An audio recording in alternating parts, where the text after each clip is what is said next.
Hello again, fellow YouTubers. Solomon Pleasant back after who knows how long, with another James Bond review, as you saw in the title up there. So, today we are reviewing our second out of, 23 James Bond films, and we're going to be reviewing From Russia with Love. Same thing. Now, if you have no idea how these review works, I point you back, and link will be in the description below, but I point you back to the Dr. No review. That explains everything, and that's the last time I'm going to mention it. So, let's not waste any time, and let's review From Russia with Love.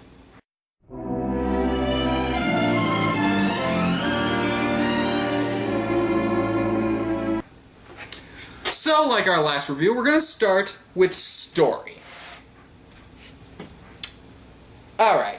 So, the main basis of From Russia with Love is James Bond is back, and he has to get a sort of, I think it was a Lecter device from Russia, and bring it over to the MI6 place for them to look at and whatnot. Now, Spectre, the group that is lightly explained in Dr. No,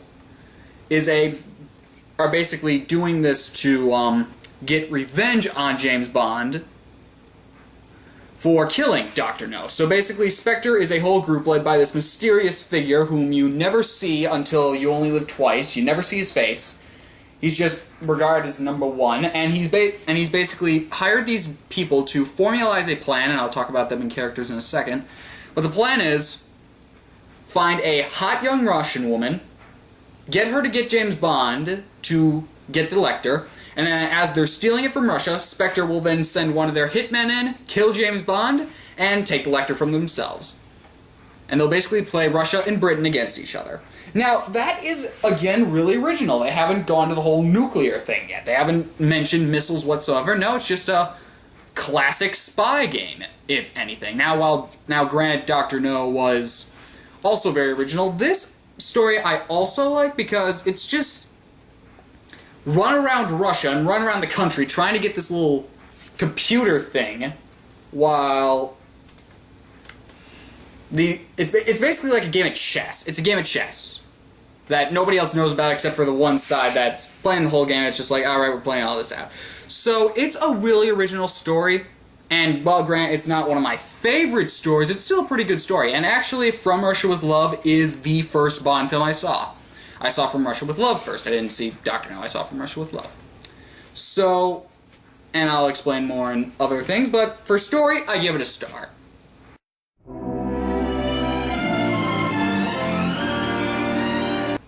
So, let us move on to scenery. Okay, just kind of blanking out here. I haven't done this in a while. Blech. Scenery. Now, the scenery is, again, really good. It's well done. Now, to be fair, this scenery is not like Dr. No. Dr. No had, like, Jamaica and everything, and there was a lot more space. Here, I feel like it's confined a lot. Most of it is spent in either Istanbul or Russia. Most of it is spent in buildings. A lot of it's compact. There's not necessarily much to look at, which does help the story, but it doesn't necessarily help the whole visual aspect. So for the train scene, while a really awesome fight scene, is still compact because you're in a train. There's not much to look at. And granted, while some of the scenes are pretty cool, like the Spectre training camp is kind of cool, and the whole boat scene is kind of cool. The scenes are good, but the sceneries, everything's just so compact into a small area. And while it develops the characters really well, it doesn't really say anything for the outside to give the audience more to look at. So for that reason, I give it a half star.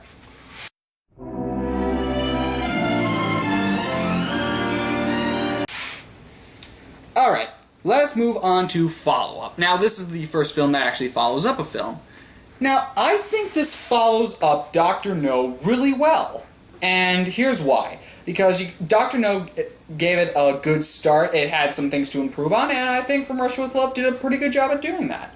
It also left some things to fill in had shoes to fill? Nah, still can't talk.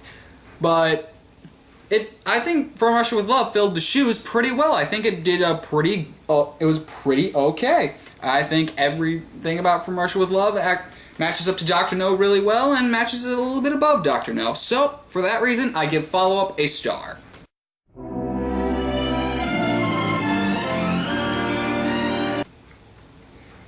And now we move on to the theme music. I'm not the biggest fan of this theme music. The song From Russia with Love, now granted it does have the name in the title, so that's a pointer right there, but the whole song is kind of slow and boring. It's not one of the most boring ones, and trust me, we'll get to those boring songs later. But it's just not the greatest theme, unlike the Dr. No original theme, where it was at least catchy, or like Goldfinger. We'll talk about Goldfinger next time. But it's at least catchy. This theme is just like, okay, it's not bad, but it's not good. So for that reason, I give it a half a star.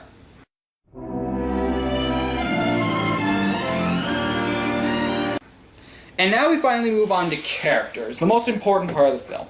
Now, again, James Bond is played by Sean Connery. Another success there. And for our Bond girl, we have, I can't remember the name, like Romanova or something like that? I'm not sure. I don't remember the Bond girl name, but originally she's a baddie because she's working for the Russians, whom in turn are working, the so-called Russians are working for Spectre, so in a sense she starts out bad, but Bond turns her to the good side in the end. She's an okay Bond girl, I think. She's not one of the worst, but she's not one of the best, but she's certainly not bad. I mean, she's a pretty good Bond girl. Talking about James Bond's friends, we got Karen Bay, who is awesome. He's just a really good guy, and when he dies on the train scene, it's like, oh, no, he was the fun comic relief almost, but not in a way that shoved it in your face comic relief. Oh no.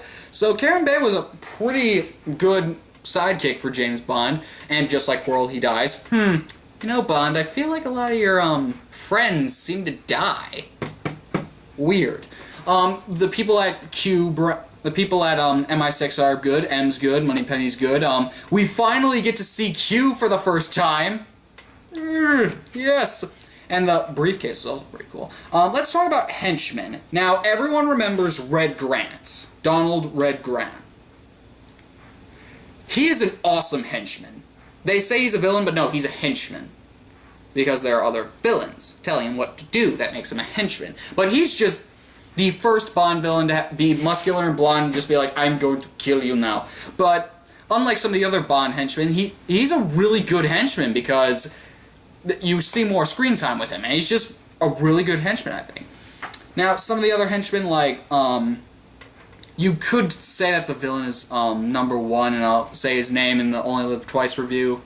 But you could say number one is the main villain, but you also got Rosa Klebb, who spends a good amount of time in the movie and is the good, and is a really good henchman. And I'll say this about the henchmen and villains alike, because in this movie it's kind of hard to tell who the henchmen and who the villains are in this movie, because it's not really well placed out like some of the other films. But the henchmen and villains in this movie are just really good because you see more screen time with them and they're developed more. Unlike Dr. No, who only got 2 scenes. This movie shows off their henchmen and villains really well. Again, Red Grant is seen throughout a good amount of time and is disposed of in a very effective way. Rosa Klebb also shown very often and is disposed of in a very effective way. You got Krungston, who some people have said he's creepy, but I kind of like him because he's just like, yeah, I'm really creepy and I'm playing chess. What now? But he's just really cool. It's a shame that they don't do anything with him because he's just like, I have a very effective plan. Okay, let's try this plan. You, go get somebody to do this plan. Alright, we failed with this. Die. So, yeah, he's kind of tossed aside as a villain, but he's still pretty cool. And then there's Morzerny or something like that, and he's not shown up. He just kills Krungston, then later he burns alive on a boat by James Bond, and actually a really cool chase scene, but for the most part, some of the villains are cast aside, but, and again, number one's only there for a small amount of time, but the villains and henchmen as it is, like, Rosa Klebb and Red Grant do a really good job as villains. So, all in all, I'm going to give characters a star because they show their villains. They learn from their first mistake to have more memorable villains. I remember every single villain. Mozerny, I kind of forgot because I didn't even know he died. And it's just like, wait, he did? Oh, he was incinerated? Oh, let's play this. Oh, yeah, he's the guy on the boat. Okay. But for the most part, they do a really good job. So, for that reason, I give characters a star.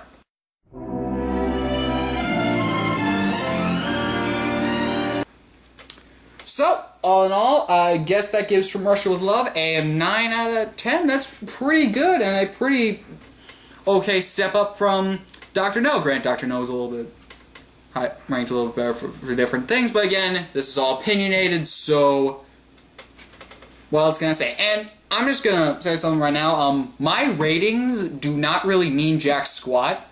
Like, some of the films that are my favorite probably aren't as highly rated as they should be. Except for 5 of them, which make up my top 5 films. Those are rated pretty well, I think. I'm getting ahead of myself. But, nothing more to say. This has been Solomon Pleasant, and what is next time? What are we doing next time?